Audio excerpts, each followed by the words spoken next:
তো আমরা প্রথমে রেফারেন্স থেকে দেখে নিই কোনটা তৈরি করব। আমরা প্রথমে এটা তৈরি করব। তো আমরা অ্যাজ ইউজুয়াল নতুন করে একটা কম্পোজিশন করব, ওটার নাম দিব ইউটিউব। আমরা এই যে এটা তৈরি করতে যাচ্ছি মেন কম্পে।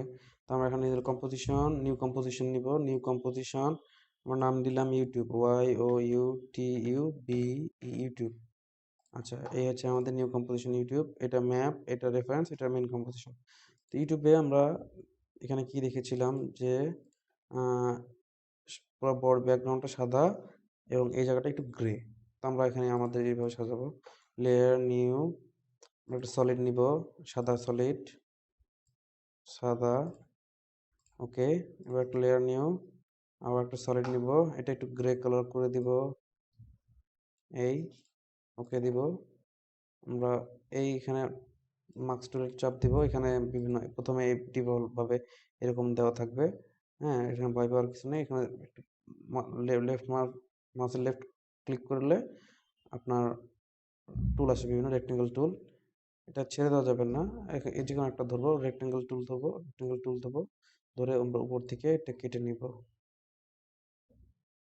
এই আমাদের হয়ে গেল একটা বার। তো এটাকে আমরা এখন কম্পোজিশন বিকাম করবো। কন্ট্রোল শিফট এটা সিলেক্ট করে কন্ট্রোল শিফট সি, এটার নাম দিলাম ব্যাকগ্রাউন্ড, BACK ব্যাক, GROUND। প্রথম থেকে নাম দিয়ে কাজ করা শিখতে হবে। যাই হোক, তো এটা আমরা সব জায়গায় ব্যবহার করব। তো আমরা এখন কি তৈরি করতে পারি, লাল একটি বৃত্ত তৈরি করব। লেয়ার নিউ সলিড, আমরা এখানে কালার সেকশনে যে একদম লাল করে দিব। ওকে করব। এখন আমরা এই অপশনটাতে আবার প্রেস করব, এলিপস টুলসটাকে সিলেক্ট করব। আমরা কিবোর্ডে শিফট চেপে ধরবো, ধরে আমরা এটাকে বড় করব। হ্যাঁ, শিফট চেপে ধরলে এটা সুন্দরভাবে বড় হবে, তা না হলে উল্টাপাল্টা বড় হবে। ভি চাপবো আমাদের সিলেকশন টুলের জন্য। দেখুন এটার অ্যাঙ্কর পয়েন্টটা কোথায় আসে। সো আমরা তাহলে কি করতে পারি, এটা ঠিক করতে পারি। এই যে রেড সলিডটা নিয়ে কন্ট্রোল চেপে ধরবো, আর এই যে প্যান বিহাইন্ড টুলটা সেখানে ডাবল ক্লিক করব। একদম মিডল বরাবর চলে আসবে অ্যাঙ্কর পয়েন্টটা। ভি চেপে বা সিলেকশন টুলে যাব।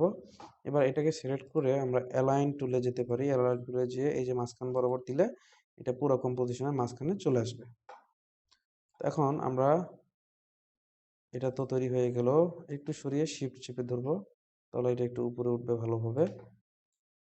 এখন এর মাঝখানে ত্রিভুজ আকৃতি আছে, সেটা আমরা কিভাবে নিব। আমরা সলিড নিয়ে আরেকটা, লেয়ার নিউ সলিড, আমরা একটি সাদা সলিড নিয়ে আরেকটি। ওকে, এখন এই সলিডটা সবার উপরে। এখন এখান থেকে আমরা এই যে এখানে আবার ক্লিক করে চেপে রেক্টেঙ্গেল টুলে যাব, যে আমরা একটি শিফট চেপে ধরে একটি স্কোয়ারের মতো নিব, ছেড়ে দিব, ভি চাপবো, সিলেকশন টুলে চলে আসবে। এখন এটা সিলেক্ট করে আমি এই যে এখানে পেন টুল থাকবে, এটাকে আমি মাইনাস ডিলিট ভার্টেক্স টুলে চলে যাব। এই একটা একটা করে ভার্টেক্স ধরে ডিলিট করে দিব। এই যে এই আবার ভি চাপবো, সিলেকশন টুলে চলে আসবে। দেখুন একটা ত্রিভুজের মতো একটা শেপ চলে আসছে। সো আমরা এখন কি করতে পারি, সিলেক্ট করে আবার এই যে কন্ট্রোল চিপে প্যান বিহাইন্ড টুলে যেয়ে ক্লিক করলে এটা মিডল বরাবর চলে আসলো। অ্যালাইন দিতে পারি, মিডল বরাবর চলে আসলো।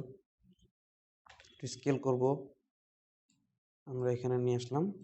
তো এটা একটু এদিকে রোটেট হবে, আর চাপবো আমি -45 ডিগ্রি দিলে এটা সোজা হয়ে গেল। আর আমি আমাদের দেখে এইভাবে মিডল বরাবর আনার চেষ্টা করব। এই হয়ে গেল আমাদের একটা ইউটিউবের বাটন, প্লে বাটন। সেভ দিব। এবার আমরা আমাদের ডাউনলোড বাটনটা তৈরি করব। সেটা কিভাবে তৈরি করব, লেয়ার নিউ সলিড, আমরা প্রথমে আরেকটি লাল সলিড নিব, ওকে দিব। আবার আমাদের এই রেক্টেঙ্গেল টুলটাতে যাব, যে এইভাবে একটি মার্কস করব, ভি চাপবো। আচ্ছা, এবার আমাদের এটাকে ডুপ্লিকেট করব, কন্ট্রোল ডি। এই যে রেড আছে, এটা রেড আছে, তো এটাতে যে লেয়ার সলিড সেটিংয়ে যে আমরা একটা কালার করে দেব গ্রে, হালকা গ্রে। ওকে, আচ্ছা নিচেরটা রেড আছে, রেডটা নিচেরটা আমি উপরে দিয়ে দিলাম, এই রেড হলো। এখন এখানে আমি একটা ইফেক্ট দিব, সেই ইফেক্ট কন্ট্রোলে যাব, ইফেক্ট কন্ট্রোলের নাম আমি লিখবো linear wipe. LINEAR, linear wipe. এই যে লিনিয়ার ওয়াইপটা আমি এখানে রেডে দিয়ে দিলাম, ভয় পাওয়ার কিছু কারণ নেই। এখানে এই যে অপশনটা আছে এটা দিয়ে আমরা এই যে ডাউনলোড অপশন করতে পারি। যাই হোক, আমরা এইটা কি তুলে দিব, আমরা ফার্স্ট ফ্রেমে যাব। ফার্স্ট ফ্রেমে যে একটা কি নিব 100ই থাকবে। এরপর আমি আবার 8 সেকেন্ড পরে আমি এটাকে আবার 0 করে দিব, তাহলে এটা কি হয়ে গেল, ফুল হয়ে গেল। তাহলে আমরা এখন এটা অ্যানিমেশনটা প্লে করলে কি দেখতে পাচ্ছি যে ধীরে ধীরে এটা পূরণ হচ্ছে, মনে হচ্ছে যে ডাউনলোড হচ্ছে। আমার মনে হয় 8 সেকেন্ড এনাফ, মেইন কম্পোজিশনে আমরা এটা দেখতে পারবো। সো এটা হচ্ছে আমাদের ফার্স্ট ইউটিউব অংশটা। এরপরে আমরা বাকিগুলো আস্তে আস্তে তৈরি করব।